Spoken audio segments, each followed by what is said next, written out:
to the United States, you can come to Add America and meet with our Education USA advisors, Sandika and Fina, who will be more than glad to help you plan your study to the United States. We're open every day from Monday to Sunday from 1 p.m. to 9 p.m. Except on Saturdays, we're open earlier from 10 a.m. to 9 p.m. These are the highlights of our past events. We've been here since December 2010. We've held so many events and we're going to hold so many more.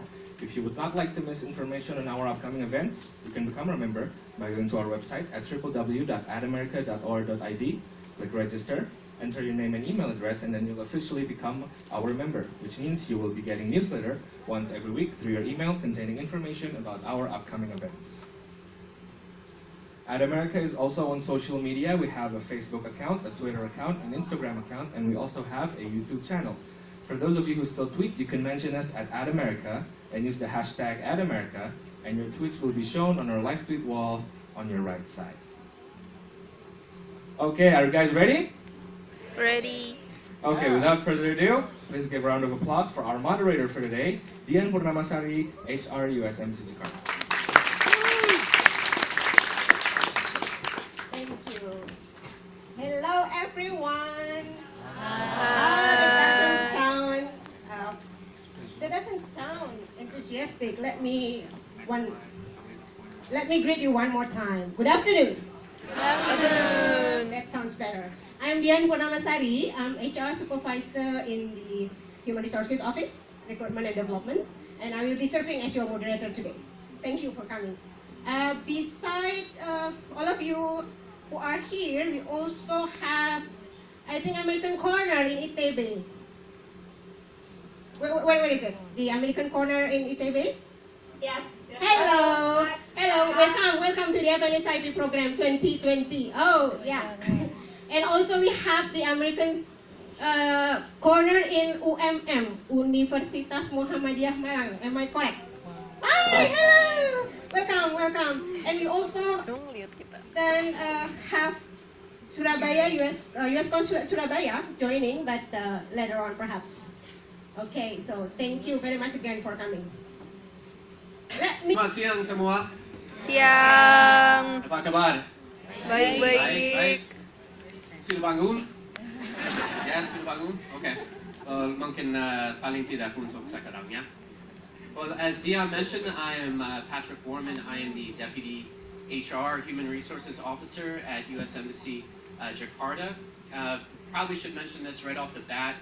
Unfortunately, I'm a little under the weather. I'm a little sick. Saya sedikit sakit sayangnya. So hopefully you won't. Hopefully I won't have any coughing or sneezing bouts while I'm up here. But if I do, apologies in advance. But even though I am not 100% or feeling 100% and physically well, I am feeling great though about the participation that we have here today and seeing the great Add America as well as the American corners as well. So thank you so much for being here with us today. We greatly appreciate it. Year in, year out, this is the 4th year that we've done it. I was here last year. There's great participation. It's one of the most popular events at Add America. So again, here in Jakarta. Missions to Indonesia and ASEAN? If so, then I hope you'll apply for our internship program. The Foreign National Student Internship Program is available to degree undergraduate students attending universities throughout Indonesia. The interns will support the goals of the U.S. missions to Indonesia and ASEAN. This unique opportunity is open to students from all faculties. You can obtain valuable experience in various... Thank you, Ambassador Donovan. All information... By mission, meaning that we have the U.S. mission to Indonesia. Ambassador Donovan is the ambassador for the U.S. mission to Indonesia. It's the bilateral mission that's located here in Jakarta, as well as the Consulate General in Surabaya, in Medan, and we also have a consular agency in Denpasar. In addition to that, there's also the U.S. mission to ASEAN. And so all kind of under one roof, if you will, we have about 20 different U.S. government agencies that are in the U.S. by mission. So presenting here today, as well as some of the internship opportunities that we have, represent those different sections, offices and agencies. For example, I'm in Human Resources, which is part of the Department of State, but we have a number of other agencies that are outside of the Department of State that are in the BI mission. And there on the left is some of our interns, or actually all of the interns, excuse me, from the 2019 program. I know that some of them are here today, so again, thank you to our interns from the 2019-2020 cycle for being here with us today and helping us out. So that's all the interns from the past program, as well as the 3 interns there on the DVC behind them that were located at the U.S. Consulate General in Surabaya. And as it mentions, there we had 21 students overall from 9 universities throughout Indonesia. And then, so what is the FNSIP? We use a lot of acronyms. That one doesn't necessarily roll right off the tongue so easily. But of course, it's the internship program. And more specifically, it's a unique opportunity to offer selected Indonesian students attending Indonesian universities the experience to learn about and work in the U.S. missions to Indonesia and U.S. ASEAN. One of the great big perks is that its opportunities are open for all degree programs. So whether that you might be in liberal arts or the sciences or in a graduate program, it is open for all degree programs. One of the requirements, though, is that students must be in the 3rd year of a bachelor's program, or another way to say that is in the 5th semester of a bachelor's program, or in your 1st year of a graduate or a master's program. And then finally, big sticking point is no compensation or benefits. Benefits mean, for example, health insurance, but there are, of course, many intangible benefits, like the wonderful experience of working at BI Mission Indonesia.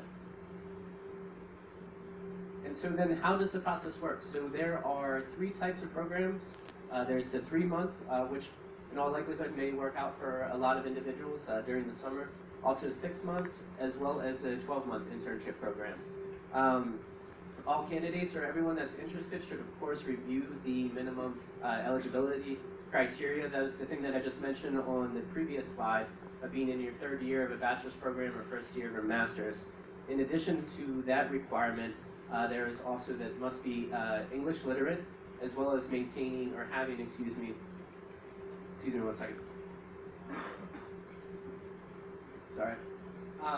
As mentioned, having a 2.75 excuse me, minimum GPA. And so students can apply online through the jobsdb.com website. We have all of that information on our website. That should all be on the pamphlet that you got when you came into At America this afternoon. HR then works with the individual sections or agencies on the selection and then offer process.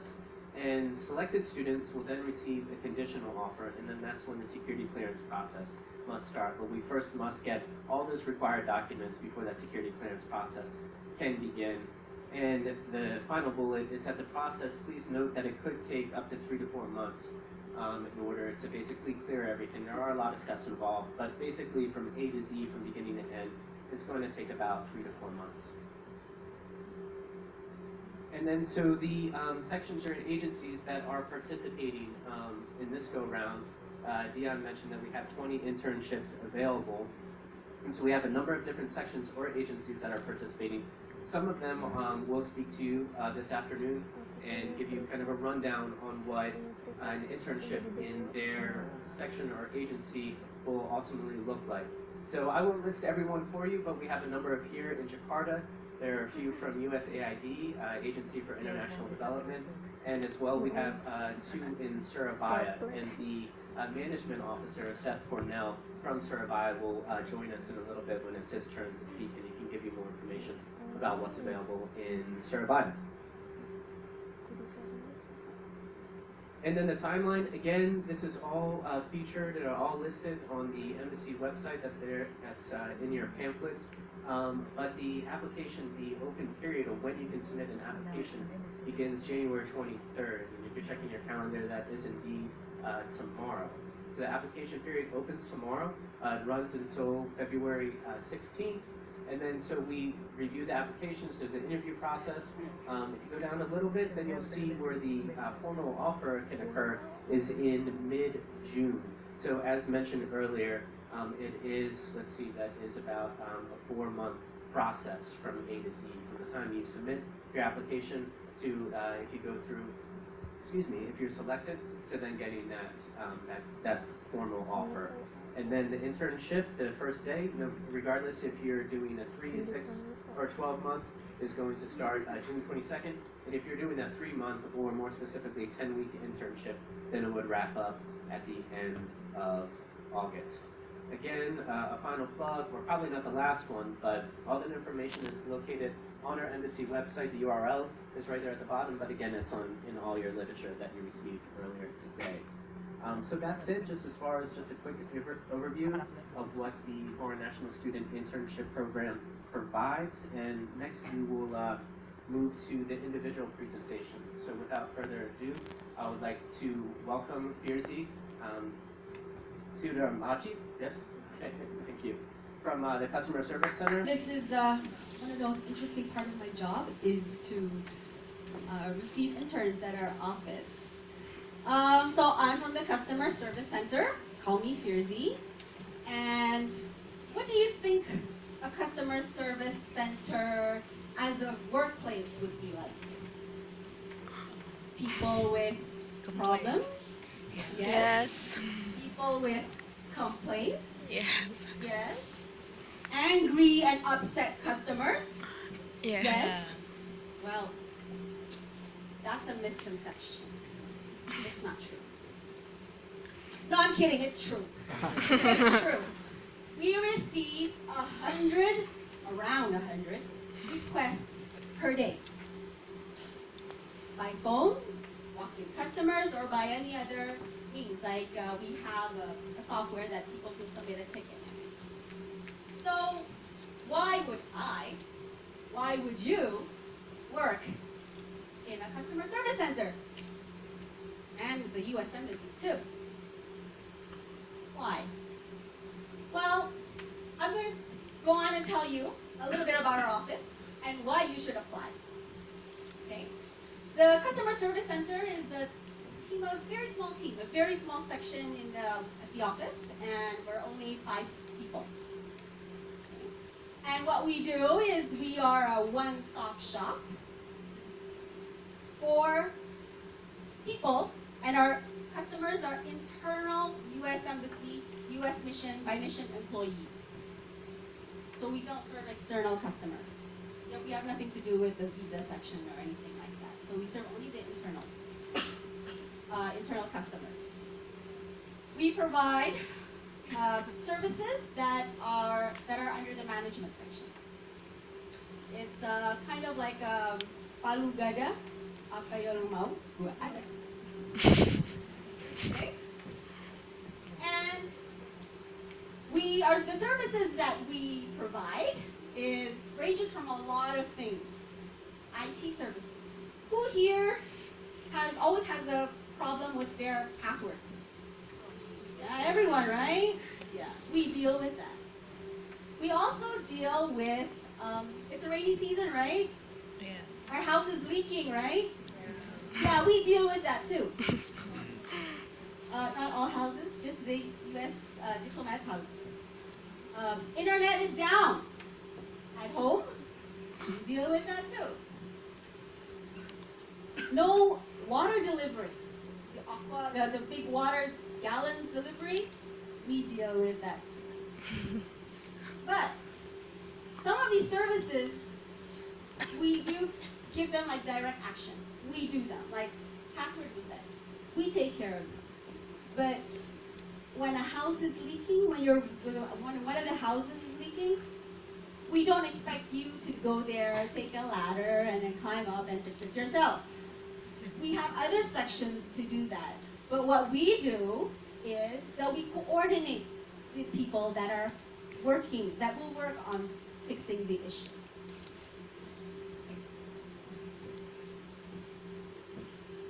So when you're an intern, you deal with these kind of issues and problems. And remember, there are 100 of them every day.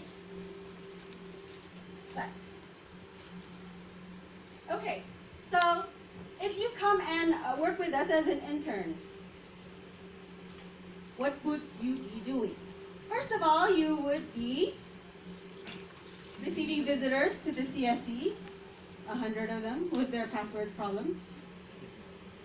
And then you will liaise with internal and external service providers that are in the embassy. So either with the communication provider or with the section who fix the houses or the air conditioners. And then you answer just basic general inquiries, policies, and we'll train you how to do that. Bruce? Yeah, Bruce. Thank you very much. Yes. Well, thank you all for coming. Very happy you're here because I think your internship could be a wonderful learning opportunity for you. And we hope that by giving you meaningful tasks and projects that you will grow and as a result have an even better career.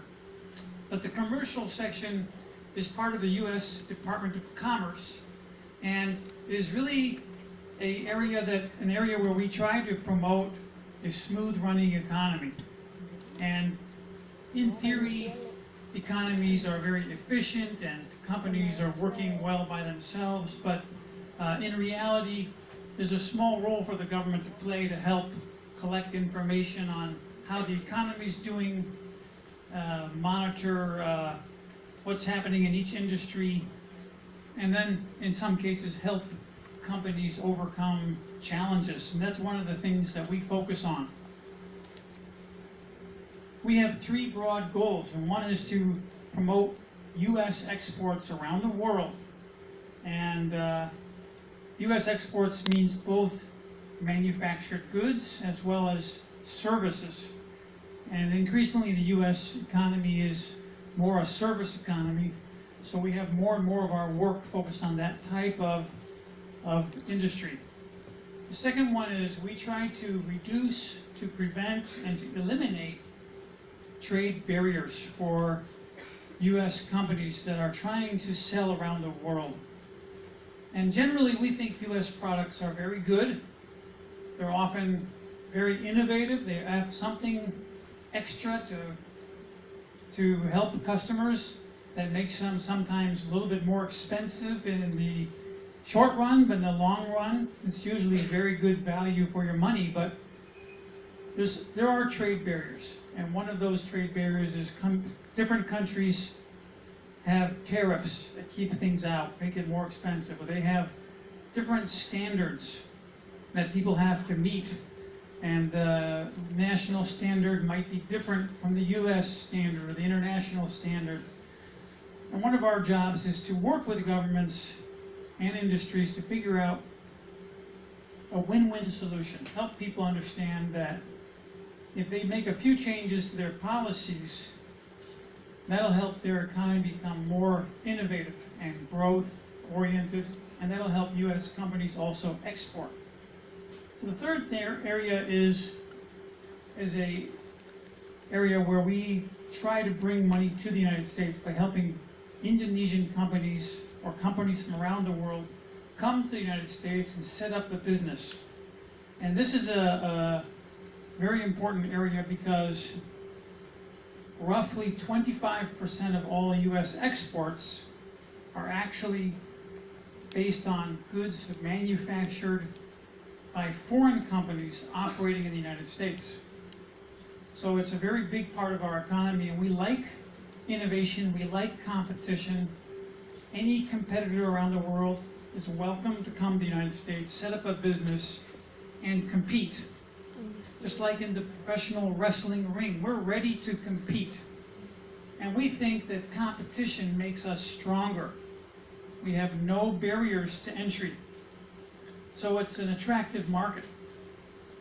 Next, you can look at these three goals and missions in two different ways, but really, we help U.S. companies and we help Indonesian companies. So I think one of the exciting things about being in the commercial section is sometimes you work with leading U.S. companies, the ones you read about in the newspaper, the ones that are on the news. Sometimes you're working with small startup companies, and other times you're working with Indonesian companies, big and small. So you get to do a little bit of both. So what can you learn? Well, I listed a few things here, but I think what I would like you to take away from working in the commercial section is related to why I joined the commercial service originally. And that's because I think the U.S. economy has something to offer based on our ability to have very good innovation. A lot of new innovative products and services start in the United States and spread around the world. You get to see that. And then why is that happening?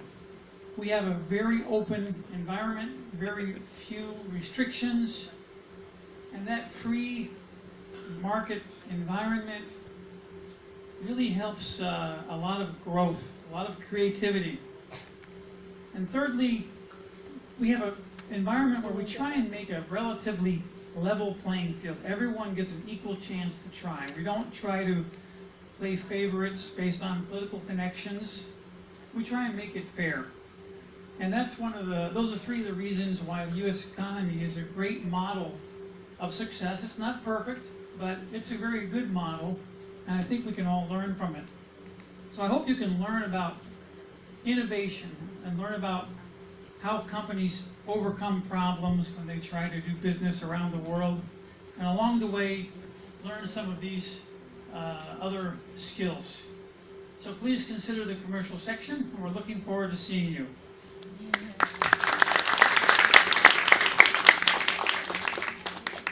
Siang semuanya. My name's Evan. I'm in the economics section. Super excited to be here today. Let me start off by saying at our booth afterwards, we have candy. So in addition to getting free stuff, you also get candy if you come and talk to me, which I know is difficult, but we try.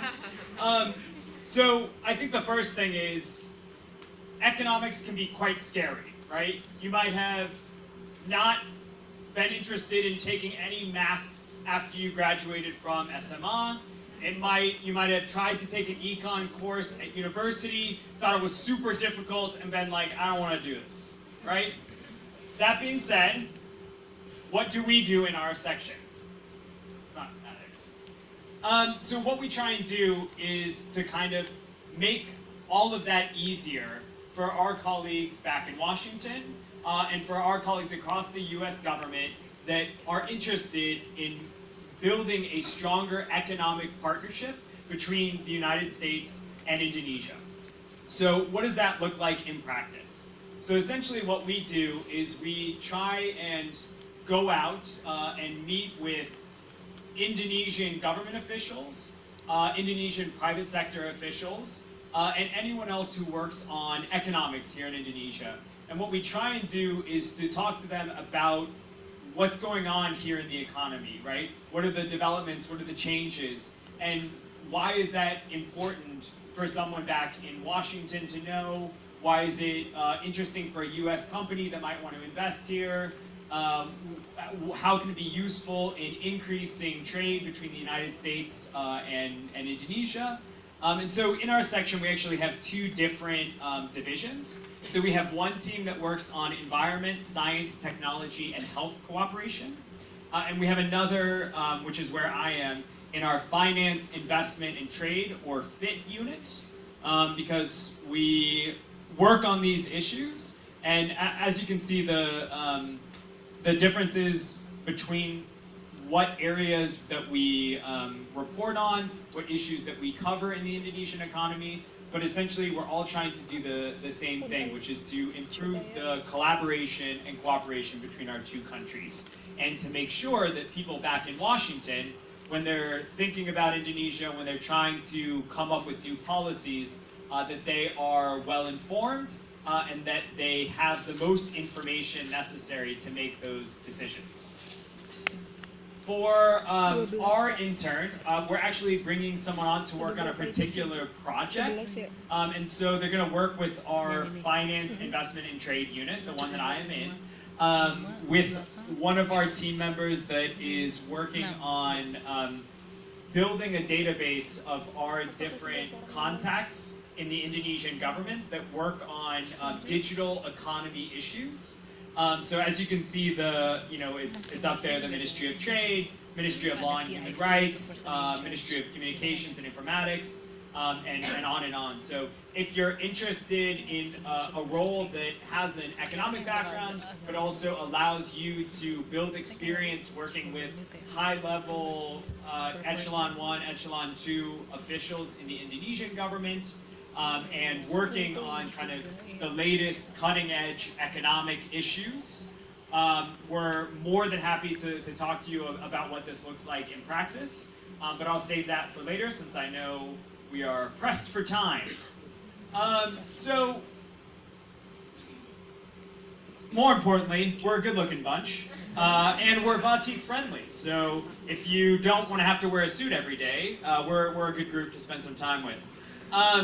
But what can you learn, right? So again, right, if you want experience working with the Indonesian governments and working in a cross-cultural environment with U.S. diplomats, we're a good a group because you get a lot of exposure and you will be able to write, you'll be able to help build this database that I mentioned, and you'll be able to kind of get good access on these issues that are really important as we start to talk about what will economies look like over the next 10, 50, 100 years in the future.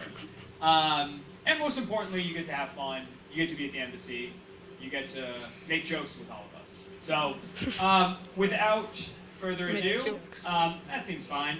Please come up afterwards, like I said, you get candy, and I'm more than happy to talk in more detail about what the internship would look like. So thank you all again. Terima kasih banyak. Of the FNSIP program. Last year's program, we had a wonderful young woman who worked for us, Haifa, and it was absolutely a wonderful opportunity and a wonderful relationship that we had set up between her and our team. So, I am here with my colleague, Dedi Hermancia, who is the supply assistant. He manages a warehouse of about 14 to 20 individuals who work at Pondok Pinang warehouse, and basically it is the size of IKEA. Now, for those of you who don't have a real good idea of what it is we do, my mission and the mission of my team is we are focused on safely and economically supplying diplomacy. We supply the diplomatic mission between our colleagues, U.S. colleagues, and our Indonesian colleagues who live and work inside of that monument that we've essentially built between the United States of America and Indonesia. Right assets at the right time. So the idea and the vision for what it is that we do is that we want a near storageless fluid asset delivery. Now, what does that mean? A lot of people have the idea that when you work in property and when you work in warehousing, that it is about storing things. That is absolutely not true. Our mission is to procure the right assets and immediately, as quickly as we can, get that asset out to our customers. Now, who are our customers? Again, these are our internal colleagues that work inside the U.S. Embassy. So we want those assets to be used immediately from the beginning to the end of life of that asset. So if it is staying on our shelves, that is a form of what we call inefficiency. So though I have 2 warehouses, and again, Dedi's manager for one of those, the larger of the 2 warehouses, we want to reduce the amount of stuff that goes into that box so that our customers are using that stuff as quickly as possible. So this is what our organization looks like. That's me right there. This is Talia, who's right now back at our office, who's my deputy. We have an admin assistant, and essentially, our organization is broken down into two main sections, right? We've got assets and we have a warehouse and supply, and it's broken down into